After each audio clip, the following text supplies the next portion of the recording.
ماشاء اللہ لا حول ولا قوة الا باللہ العلی العظیم اعوذ باللہ من الشیطان الرجیم بسم اللہ الرحمن الرحیم الحمد للہ وکفی والصلاۃ والسلام علی عبادہ الذین اصطفیٰ اما بعد فرب اشرح لی صدری ویسر لی امری واحلل عقدۃ من لسانی یفقہوا قولی وقل رب ادخلنی مدخل صدق واخرجنی مخرج صدق واجعل لی من لدنک سلطانا نصیرا بسم اللہ وباللہ وتوکلت علی اللہ قال اللہ تبارک وتعالی فی سورۃ البقرہ آیت نمبر 228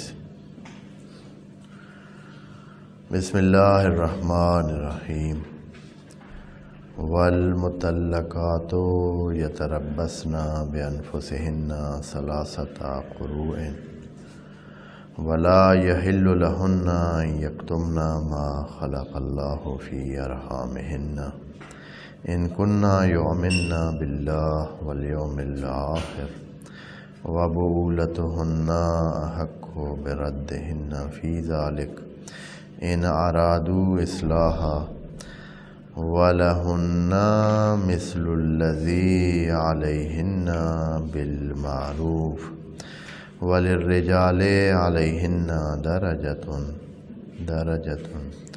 والله عزيز حكيم صدق الله العظيم۔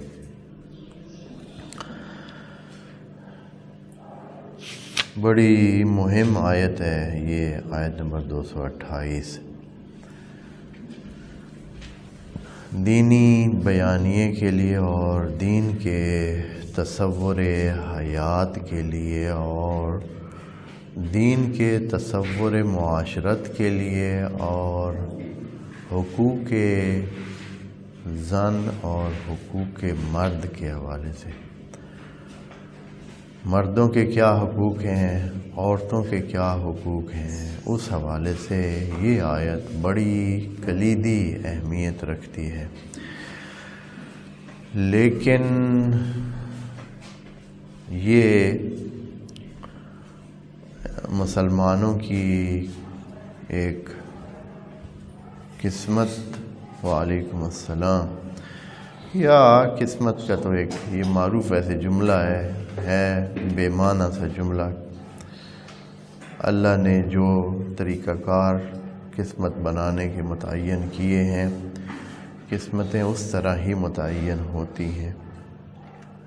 کچھ حصہ اس کا خدا کریم متعین کر دیتا ہے، اس کے بعد آپ کے پاس اس چیز کو استعمال کر کے اپنی قسمت کے کچھ حصے ضرورت کے مطابق چینج کرنے کی صورتحال ہوتی ہے۔ بہرحال جو واقعیت ہے وہ یوں ہوئی کہ قرآن کے جو مہم پہلو تھے، جن میں یہ کہا گیا تھا کہ اے مسلمانوں، آپ نے قرآن پر تفکر کرنا ہے، قرآن پر تدبر کرنا ہے، اس کی ایک ایک بات کو بڑے دھیان سے اور پیڑے انداز میں لے کر آگے چلنا ہے، زندگی کو اس کے مطابق بنانا ہے۔ لیکن وہ کام نہ ہو، یعنی تدبر اور تفکر کا، اور خصوصاً اجتماعی تدبر اور تفکر بالکل بھی نہیں ہوا۔ مسلمانوں نے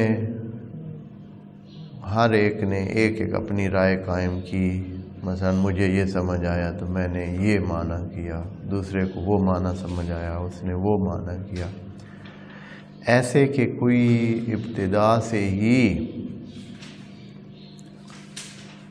ایک ایسا گروپ ہوتا عقل مندوں کا، پڑھے لکھے انسانوں کا، سمجھداروں کا، کہ جو بیٹھ کر قرآن کے مطابق، جیسے قرآن نے یہ بھی کہا ہے کہ وَأَمْرُهُمْ شُورَى بَيْنَهُمْ، کہ مسلمان اور مومنوں کے کام جو بھی کام ہوں گے جو بھی امر ہوگا، جو بھی مہم چیز ہوگی، اس کو یہ مشاورت سے کریں گے۔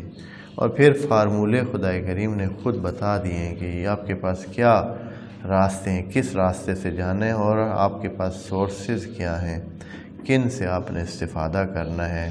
قرآن بھی ہے اور معروف بھی ہے، جیسے کہ ابھی دوبارہ ذکر ہو رہا ہے۔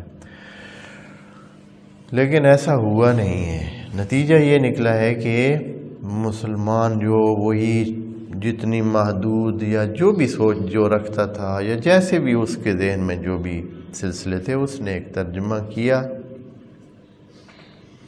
ایک سمجھ پیش کی کہ قرآن یہ کہہ رہا ہے، اور پھر اس کے بعد والے لوگوں نے اس پچھلے کے تقدس کی وجہ سے کہ بھئی وہ بہت محترم تھا، محترم تھے، لیکن سمجھ تو اللہ نے سب کو ایک جیسی دی ہوئی ہے، اور یہ بھی یقینی صورتحال ہے۔ اس چیز کو یعنی مد نظر نہیں رکھا لوگوں نے کہ بھئی ہمیشہ جو بعد والی جیل ہوتی ہے، بعد والی نسل ہوتی ہے، وہ معلومات کے حوالے سے اور سمجھ کے حوالے سے پچھلی نسل، پچھلے لوگوں سے برتر ہوتی ہے۔ اور یہ خود خدائے کریم کا جو طریقہ کار ہے، اس کے مطابق بھی یہی ہے۔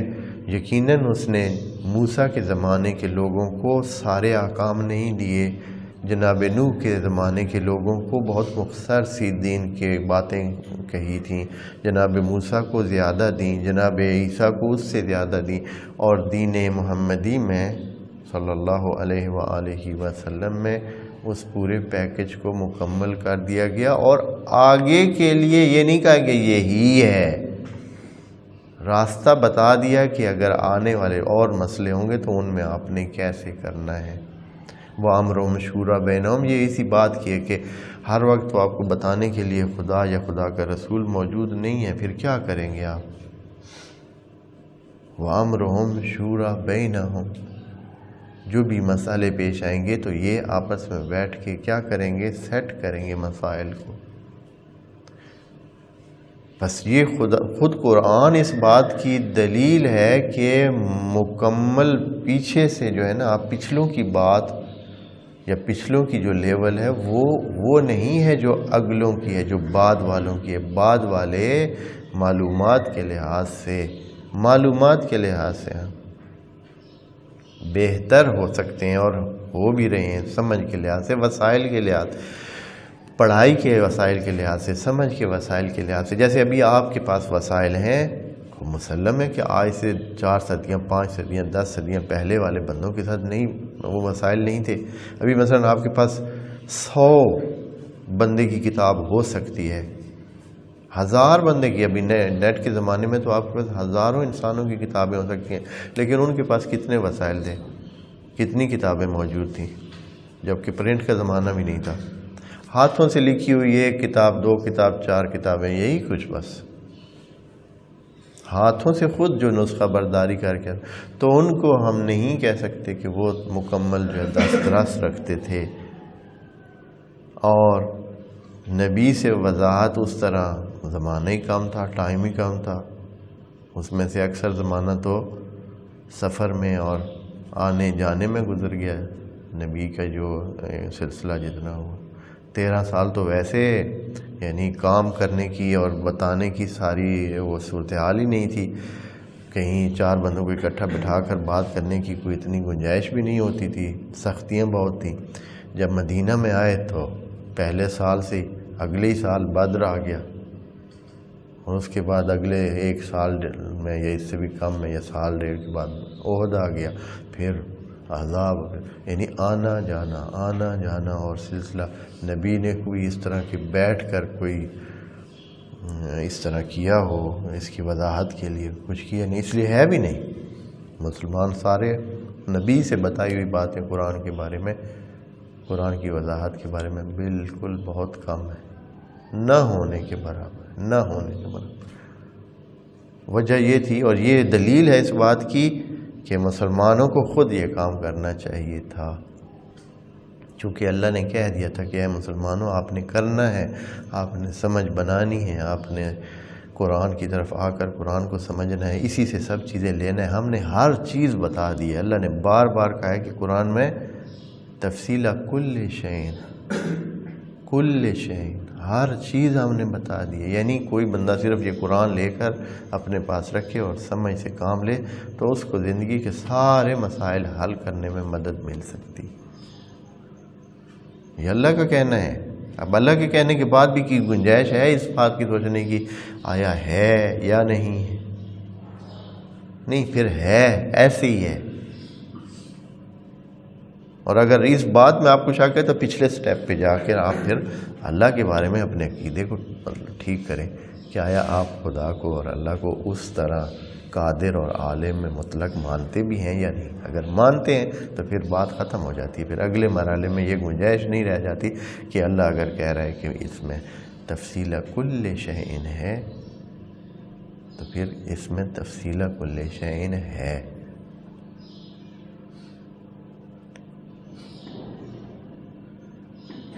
اس آیت میں اللہ نے جو باتیں آپ کی خدمت میں پچھلی نشست میں کچھ عرض کی ہیں، کچھ اس میں آ رہی ہیں، بہت مہم ہے، اور اس سے وہ سٹینڈرڈ قائم ہو سکتا ہے جو قرآنی سٹینڈرڈ ہے، وہ ہم نے سامنے رکھنا ہے۔ اب جو عمل ہو رہا ہے، جو بعض چیزیں بیان کر کے لوگوں کے ذہنوں میں پہلے سے اب رچ بس گئی ہیں، میں ان کی بات نہیں کر رہا ہوں، قرآن کے حوالے سے دیکھیں گے، الفاظ کی مدد سے، جو الفاظ میں، اور یہ اتنی سادہ اور سمپل باتیں ہیں اور سمپل قرآن کی زبان ہے اس حوالے سے بالکل کہ آپ جب جو کچھ مناسب انداز میں جتنا پڑھے ہوئے ہیں ان کے الفاظ کو دیکھ کر آپ کو بھی اس کی سمجھ آئے گی کہ بھئی یہی بات ہو رہی ہے۔ دیکھیں کیا کہتے ہیں، ہم نے ترجمہ ایک دفعہ پھر کر لیتے ہیں۔ والمطلقات، وہ خواتین جن کو طلاق دے دی گئی ہے، شوہروں نے ان کو طلاق کا صیغہ پڑھ دیا ہے۔ یقیناً یہ آگے جو ایک بات ہے اس سے پتہ چلتا ہے کہ یہ پہلی طلاق ہے، یا دوسری ہے جو رجعی طلاق ہے، یعنی جس میں کیا ہو سکتا ہے، ابھی گنجائش ہے واپس آنے کی خاتون کی عدت تک، یا تربصن،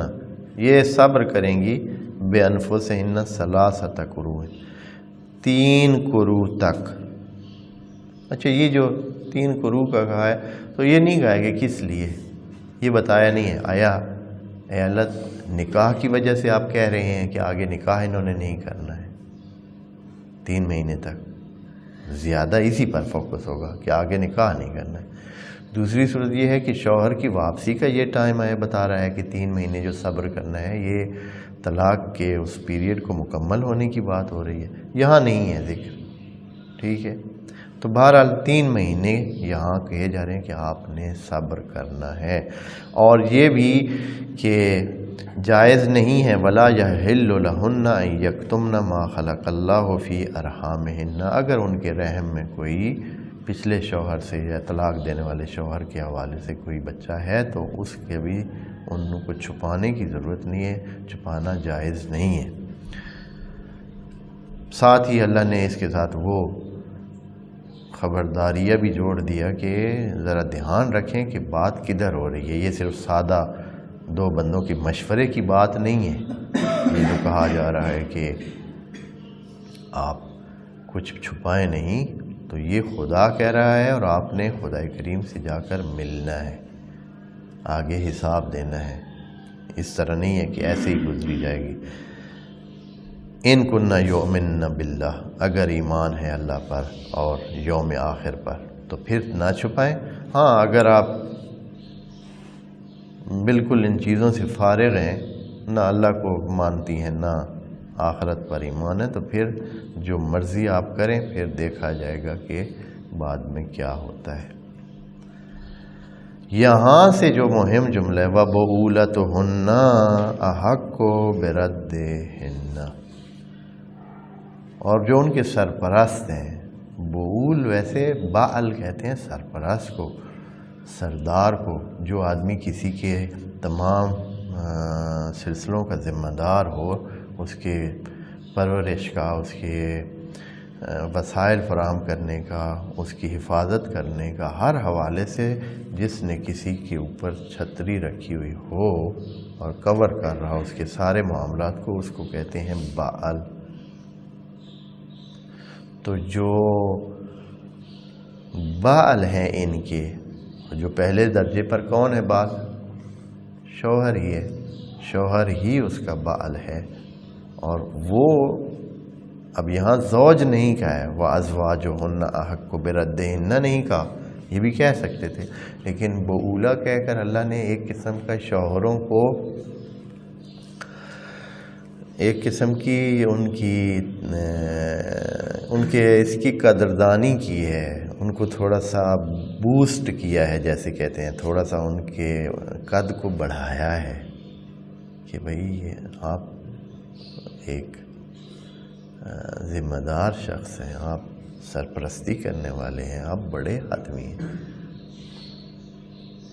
آپ کی اہمیت ہے، آپ کا حق بنتا ہے کہ اگر خاتون دور ہونے کی جا رہی ہے اور گھر ٹوٹنے کی طرف جا رہا ہے تو آپ اس کو کیا کریں، سنبھالیں اور اس خاتون کو واپس لے آئیں، یعنی اس کی طرف جانے اور اس کو ان مسائل کو سدھارنے میں احق ہے۔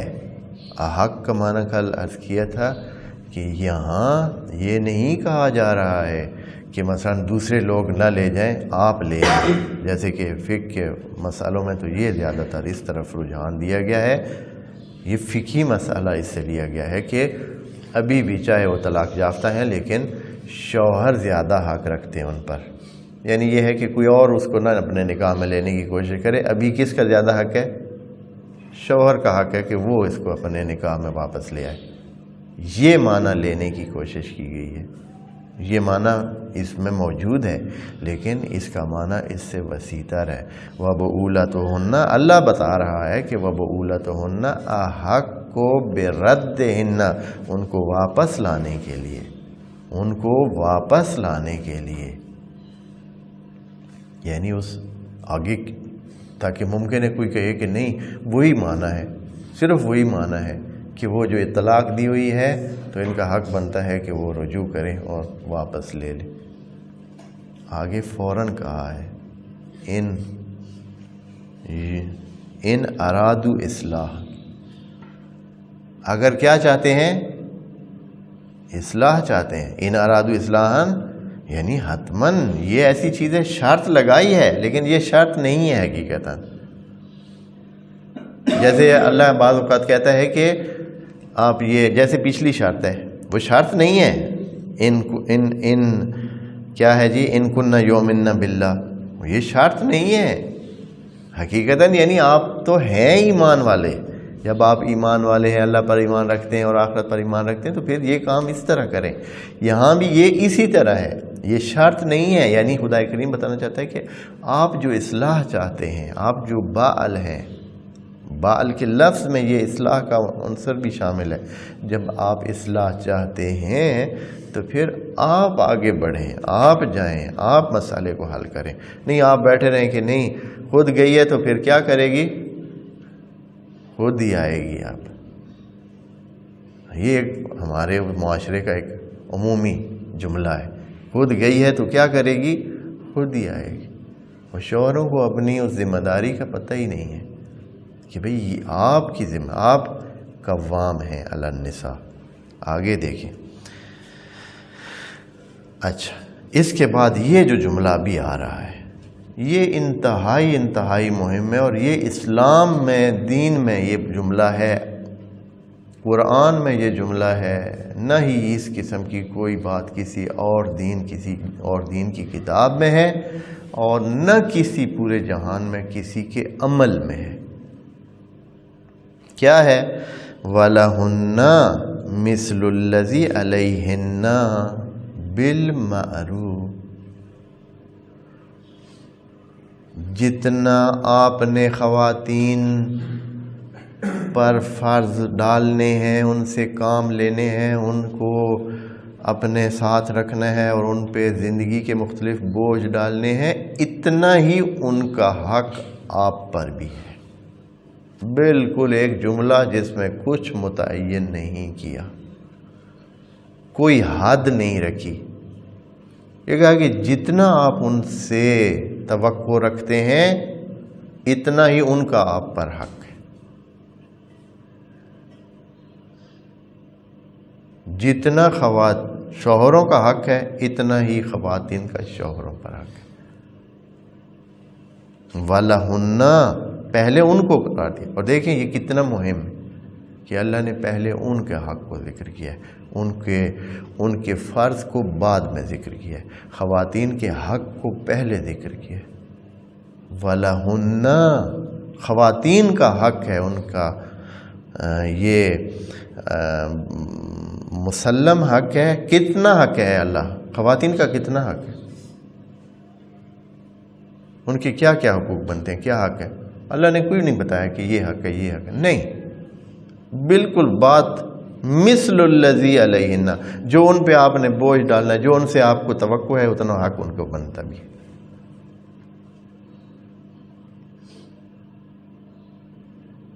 اور کس طرح؟ بالمعروف۔ معروف یعنی جو عقل بھی مانے، لوگ بھی مانے۔ پہلے بھی کہہ چکے ہیں معروف بہت مہم چیز ہے۔ قرآن نے کہا ہے کہ بہت سارے معاملات کو کس طرح آپ ہینڈل کریں، کس طرح عمل کریں، معروف کے ذریعے۔ اور نبی کو حکم دے کر تو خدا نے بالکل آخری حد بتا دی کہ یہ مسئلہ صرف آپ کا نہیں ہے، وَأَمُرْ بِالْعُرْفِ، نبی کو حکم ہے، آپ نے معروف کے مطابق چلنا ہے۔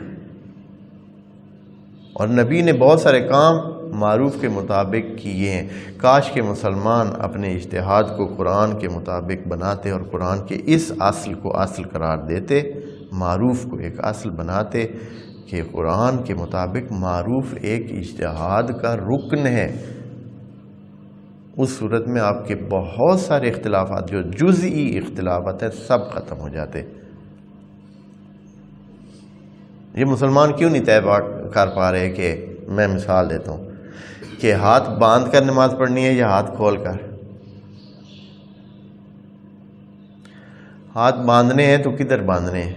ناف کے نیچے، ناف پر، ناف سے 4 انچ اوپر، یا ناف سے 8 انچ اوپر؟ ہاں، اس لیے ہر طبقہ مختلف طریقہ کار اپنا رہا ہے۔ ان کے یعنی جنہوں نے کھول کر پڑھنی ہے اور پھر کئی گروپ ادھر ہو گئے ہیں، کئی ادھر ہو گئے۔ کیوں؟ اس لیے کہ یہ چیز تھی ہی معروف کے مطابق۔ اگر کہیں احترام اس طرح ہے اور آدمی صحیح سے کسی کے سامنے کھڑے ہو کر اس انداز میں کھڑے ہو تو بہتر ہوتا ہے کہ ہاتھ کھول کر کھڑے ہو تو ہاتھ کھول کر کھڑے ہو۔ اور اگر کہیں جو ہے یہ ہوتا ہے کہ وہاں زیادہ احترام یہ سمجھا جاتا ہے کہ ہاتھ باندھے جائیں تو ہاتھ باندھ کر جائیں، اور اگر کسی علاقے میں ہاتھ اوپر ادھر باندھ کر کھڑے ہوتے ہیں تو ادھر باندھنے چاہیے، اور اگر تھوڑے دیر نیچے باندھ کر کھڑے ہو تو زیادہ احترام شمار ہوتا ہے، تو وہاں ایسے ہونا چاہیے۔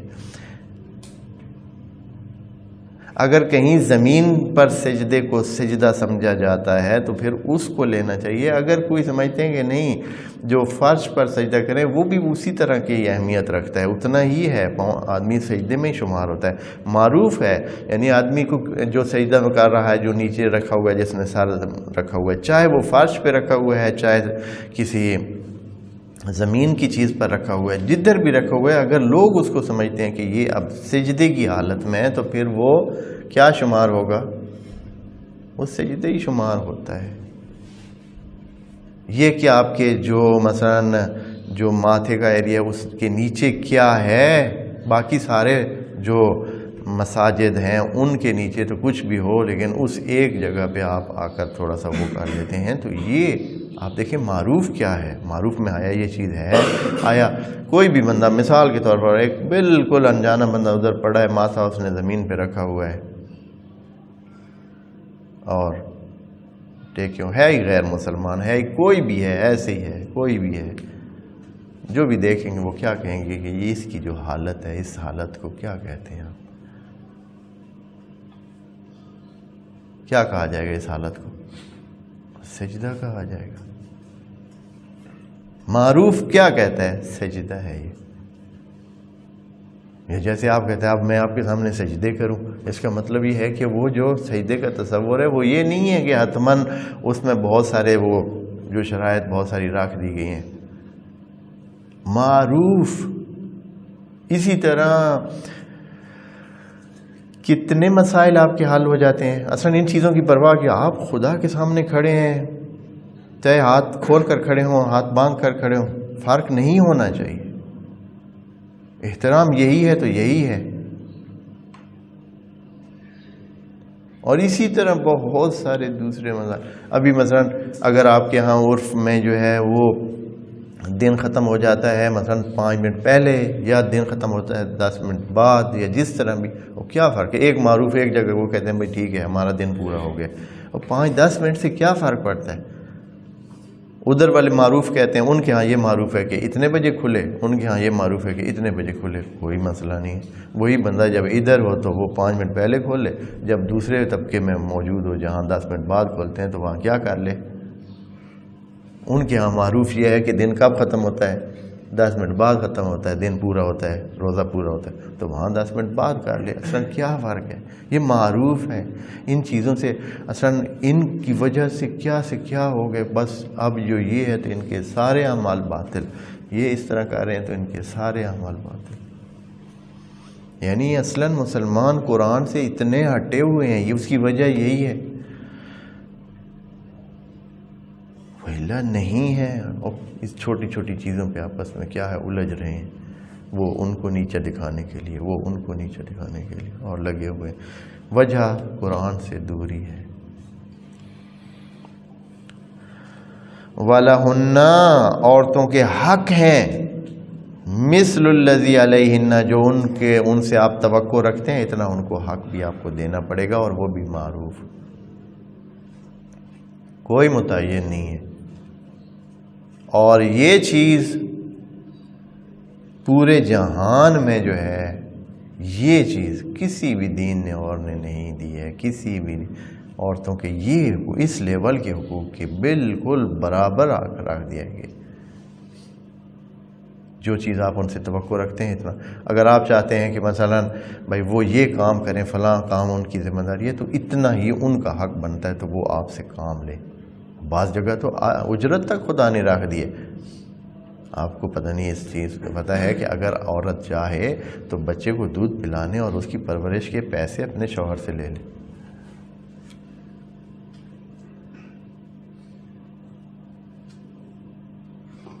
بھائی جو خدا کریم، یہ چیزیں تو معروف ہیں، یعنی یہ چیزیں موجود ہیں، اور یہ چیزیں جو نبی نے بتائی ہیں یہ معروف کے زمرے میں بتائی ہیں، کہ یہ معروف کے زمرے میں بہت سے احکام ہیں جو نبی نے عرف کے مطابق چلائے ہیں، کیے ہیں، اور اس کا یہ ہے کہ مسلمانوں نے کہا کہ یہی اب اسی میں سے ہو سکتا ہے۔ یہ جو داڑھی کا مسئلہ ہے، اب مسلمانوں میں کتنا اختلاف ہے داڑھی کے مسئلے میں، داڑھی ہونی چاہیے یا داڑھی نہیں ہونی چاہیے، اگر ہونی چاہیے تو اس کا سائز کیا ہونا چاہیے، ہاں؟ اور پھر بقول ایک تو اختلاف آتا یہ بھی ہے کہ یعنی بعد میں پیدا ہوا، سمجھیں کہ کسی نے مزاحیہ اختلاف سامنے رکھا کہ بعد جب آپ کی داڑھی اچھی خاصی ہو تو سردیوں میں سوتے ہوئے اس کو رضائی کے اوپر رکھنا یا رضائی کے نیچے رکھنا؟ ہاں، داڑھی والے اس کو اوپر سے، آپ کو بتایا ایسے ہوا تھا، تو صبح تک بندے کو نیند نہیں آئی، اور صبح اس نے جا کر پہلا کام یہی کیا کہ بھائی اس کو تو ختم کرائے نا، یہ مسئلہ تو ختم ہو۔ ساری رات نیند نہیں آئی تھی اس کو کہ اوپر رکھنی ہے یا نیچے رکھنی ہے، شریعت کا مسئلہ کیا ہے۔ تو یہ سارے مسئلے کس طرح سے، بھائی ابھی آپ اگر بعض مسلمان ممالک میں جائیں، مولانا صاحب آتے ہیں، اچھا یہ ایک ہمارا وفد گیا کہیں نماز پڑھنے، ایسے دوسرے ملک میں گئے وہاں، تو بھائی اچھا ابھی مسجد کا دورہ کیا، نماز کا وقت، تو بھائی نماز پڑھتے ہیں، ٹھیک ہے جی ابھی مولانا صاحب آنے والے ہیں، آ جاتے ہیں اور ابھی نماز پڑھیں، ٹھیک ہے کھڑے ہو گئے وہاں، یہ تو اپنے اس کے طریقے کے مطابق، تھوڑی دیر کے بعد ایک بالکل کلین شیو بندہ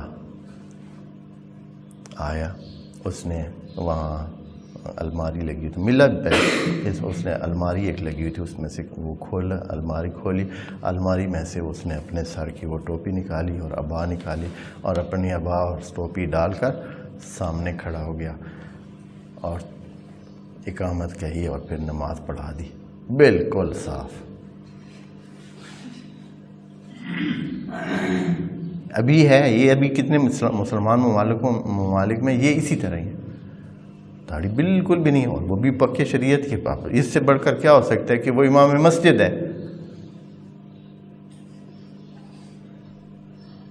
اور دوسری طرف مقابلہ ہے کہ کس کی لمبی داڑھی ہے، ہاں کس کی جو ہے وہ جب موٹر سائیکل چلاتا ہے تو کس کی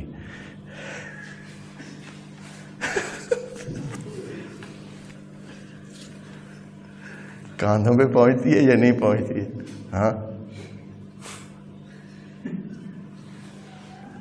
اور دوسری طرف کچھ ہیں جو بالکل چھوٹی چھوٹی داڑھی۔ اور یہ نہیں کہ کسی ایک طبقے میں نا کہ بھائی آپ کہیں گے یہ فلاں گروپ کا ہے، یہ نہیں، ہر اس میں ہے، ہر اس میں ہر مکتب جو ہے ان میں مختلف نظریات ہیں۔ وجہ کیا ہے؟ وجہ وہی ہے بھئی یہ عرف کا مسئلہ تھا، تبھی تو ابھی تک بھی کمپلیٹلی صحیح ثابت کرنے کے لیے پکے دلائل کسی کے پاس بھی نہیں۔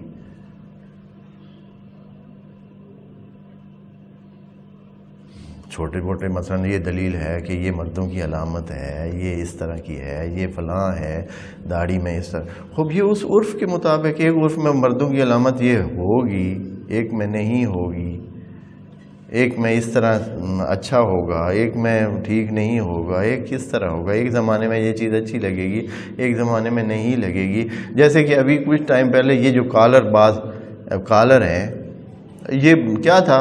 وہ بھائی یہ تو غلط چیز ہے، یہ حرام چیز ہے، یہ بھائی یہ ممکن ہے کہ اس عرف میں یہ غلط چیز شمار ہو تو غیر معروف چیز ہے، منکر ہے، منکر ہونے کی وجہ سے۔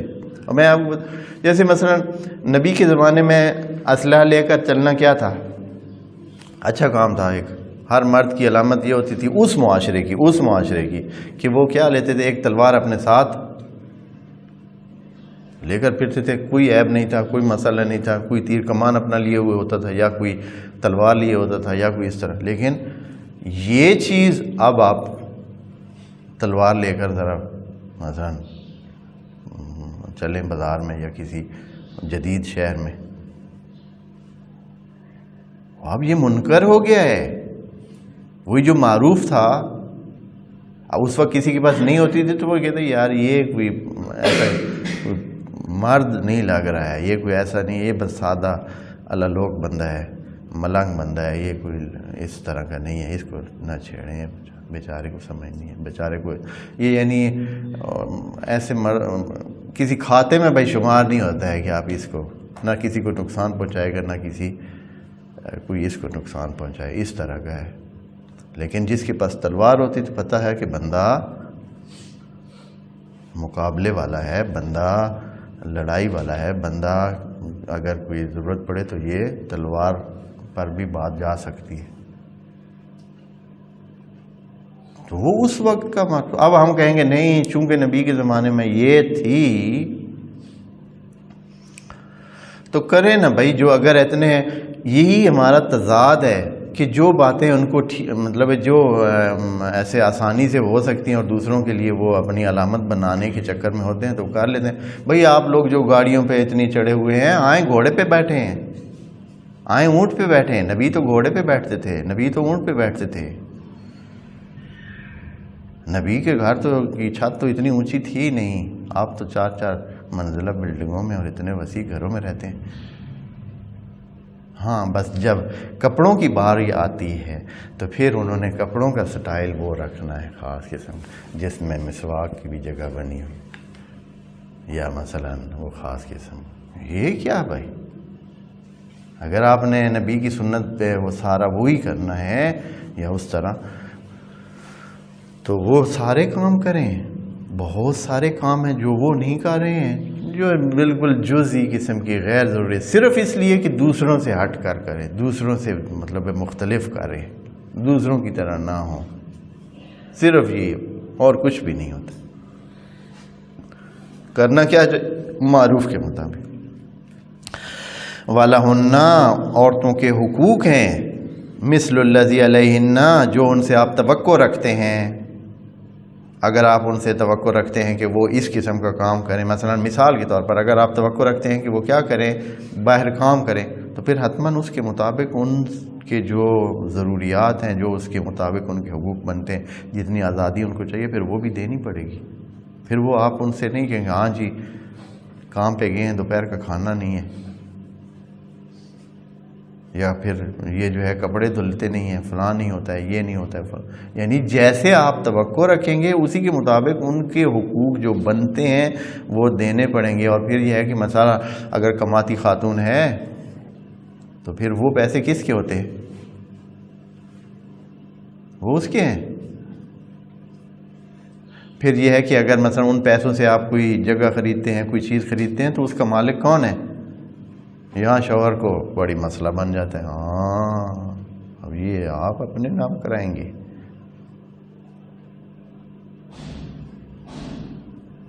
یہاں یہ چیزیں قرآن کہتا ہے نہ، جو ان کے ذمے ہیں اس سے پہلے ان کے حقوق ہیں اس کے مطابق۔ وَلِلرِّجَالِ عَلَيْهِنَّ دَرَجَةٌ، یہ بڑی مہم بات ہے، بات ٹائم بھی بہت زیادہ ہی آج ہو گیا شاید۔ یہ بھی اسلام میں اور کتاب میں لکھی بات ہے، عملاً پورے جہان میں موجود نہیں ہے۔ عملاً نہیں، میں نے ٹھیک نہیں کہا ہے، عملاً پورے جہان میں یہی ہو رہا ہے، لیکن جب یہاں قرآن میں یہ بات آتی ہے تو اس کا معنی جو ہے نا لوگ الرجی میں آ جاتے ہیں کہ قرآن نے کہا ہے کہ مردوں کو عورتوں پر ایک درجہ حاصل ہے۔ پیچھے بات قرآن نے بالکل فکس بتا دی ہے کہ عورت اور مرد دونوں کے، عورت کے بالکل وہی حقوق ہیں جتنا آپ ان سے توقع رکھتے ہیں، اور وہ بھی معروف کے مطابق، یعنی جو عقل مند لوگ قبول کرتے ہیں کہ یہ وہی حق بنتے ہیں۔ اور یہ ہاں جو ہے کہہ رہے ہیں کہ رجال کا ایک درجہ ہے، کس پر؟ عورتوں پر۔ اس کو انشاءاللہ کیونکہ تھوڑی سی اس میں بات کی ضرورت ہے، انشاءاللہ کریں گے۔ السلام علیکم ورحمۃ اللہ وبرکاتہ۔